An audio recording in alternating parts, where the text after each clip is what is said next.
Harris' economic plan focused on high prices. Campaign tries to balance defending Biden's policies with charting a new course, facing many concerns from Americans who are feeling negative about a relatively strong economy. As Vice President Kamala Harris unveiled her economic plans in recent weeks, former President Donald J. Trump accused her of being a Marxist, a communist, and a socialist.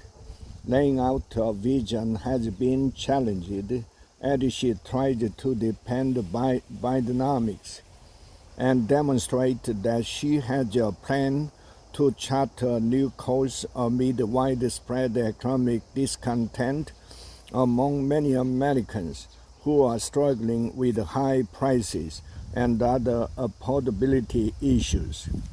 In a compressed presidential campaign, Ms. Harris indicated that she would continue many of President Biden's policies, which aim to raise taxes on companies and punish them for price gouging, while also trying to strike a more business-friendly tone.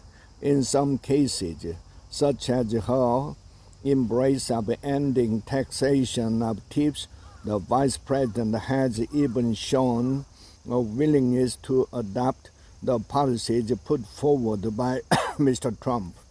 How Ms. Harris would ultimately govern, if elected, will depend largely on the makeup of Congress, but her initial suite of proposals, from taxes to trade to child care, suggests that she would take the economy in a vastly different direction than a Republican opponent.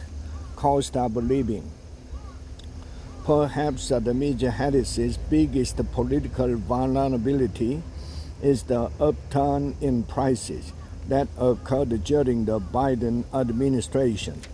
Mr. Trump has repeatedly blamed the vice president for causing inflation to surge after the coronavirus pandemic, a phenomenon that stemmed from a mix of factors such as supply chain issues, Russia's invasion of Ukraine, and repeated bursts of fiscal stimulus to keep families and businesses afloat.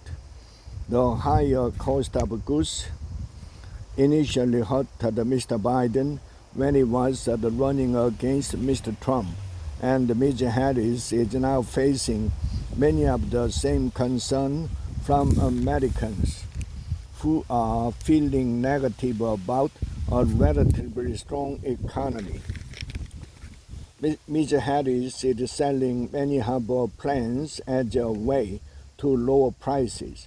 Her ability to do so unilaterally is limited, as it is primarily the task of the Federal Reserve to control inflation.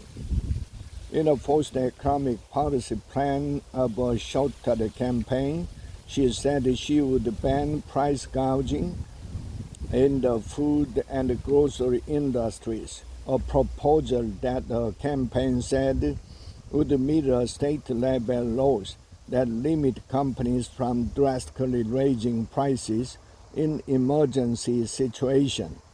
Republicans, including Mr. Trump, denounced the idea as a Soviet-style price control, while progressive Democrats cheered the proposal as a way to crack down on corporate greed. However, the exact way in which that ban would work remains unclear, and people familiar with the proposal say it is unlikely to do anything to bring down grocery prices right now.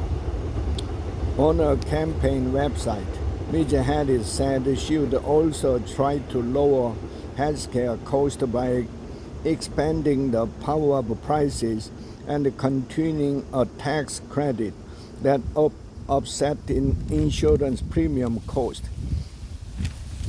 She has also called for raising the minimum wage and eliminating the tipped minimum wage to help with the cost of living.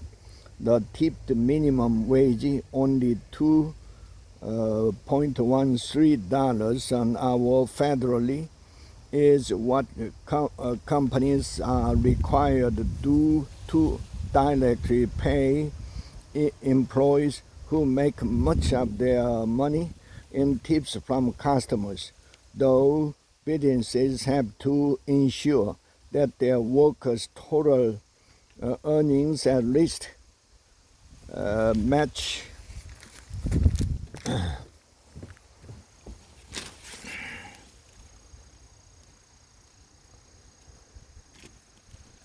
the regular minimum wage of $7.25 an hour. Housing, taxes, trade,